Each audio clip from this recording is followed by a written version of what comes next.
Hello and welcome.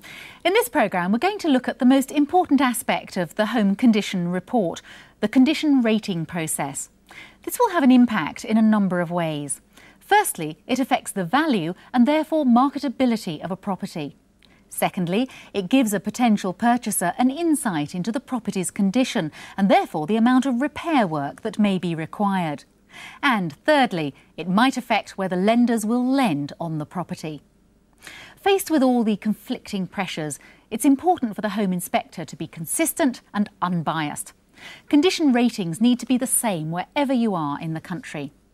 Well, to help you to do this, we'll outline a framework that you can use when deciding on a rating.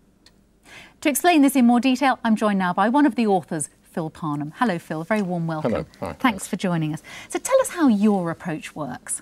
Well, I think what we wanted to do is create a system that helps inspectors take an objective view of the condition of a part of a building. Because sometimes you might find that individual inspectors might jump to conclusions or focus on things that are very subjective.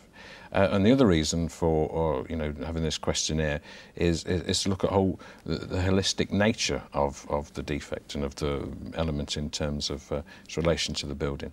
And that will help inspectors explain their decisions to people that read the report.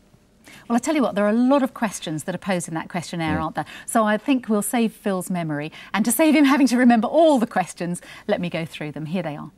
First of all, does the element need repairing?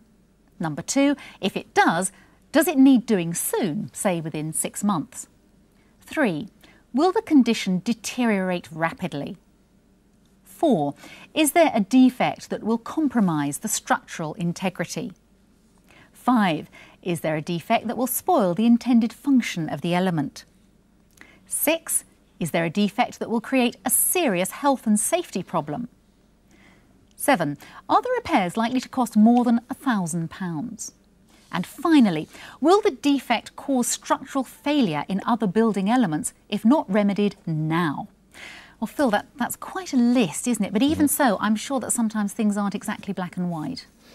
No, it's impossible to have yes or no to any of those questions in every case. And there's always going to be situations that fall somewhere in the middle. So what we try to say is try and have 3 columns on that questionnaire to say some cases it's going to be a very definite yes or a no, or the judgment might lead them to go in the middle. Well, probably the best way to understand the process is to see how they apply in practice. We've put together short clips of the house that we featured in programme 1, and these show the following elements of the dwelling: the coverings to the main roof and front lean-to roof, the ceilings and the heating system. And we're going to look at each of these elements, and Phil's going to give us his condition ratings. Well, let's begin first of all with the roof. So Phil, tell us about the main points here.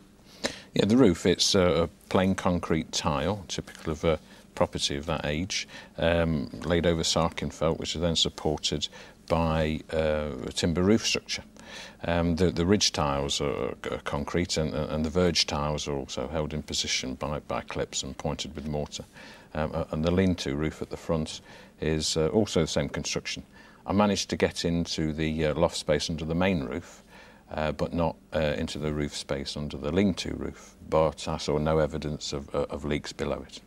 So as far as the roof's concerned, that doesn't sound too bad. What category would you give that? No, I thought it was satisfactory. You know, it's typical of its age and type, and to me it was a clear category 1.